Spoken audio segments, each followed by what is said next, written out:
Election സമയത്ത് നാട്ടിലൊക്കെ രാഷ്ട്രീയം പറഞ്ഞുകൊണ്ടാണ് വോട്ട് പിടിക്കൽ.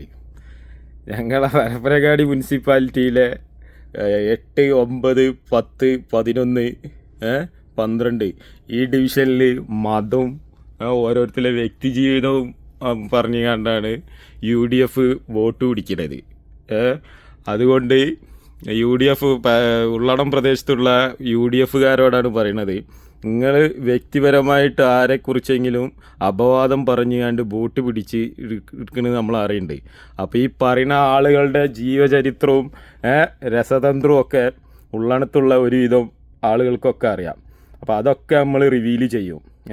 അത് നിങ്ങൾ ഗ്രൂപ്പിൽ നിന്ന് നമ്മളെ പബ്ലിക് ഗ്രൂപ്പിൽ നിന്ന് നമ്മളെ റിമൂവ് ചെയ്ത് കിണിച്ചിട്ടൊന്നും നമ്മൾ അടങ്ങൂല. നമ്മളെന്ത് ചെയ്യും, അതൊക്കെ അതിൻ്റെ ന്യൂസ് വന്നതടക്കം അതുപോലെ ചാറ്റുകളടക്കം നമ്മൾ പുറത്തു വിടും. അപ്പോൾ അതുകൊണ്ട് മാന്യമായിട്ട് രാഷ്ട്രീയ പ്രവർത്തനം നടത്തുക, വോട്ട് പിടിക്കുക, അത്രേ പറയാനുള്ളൂ.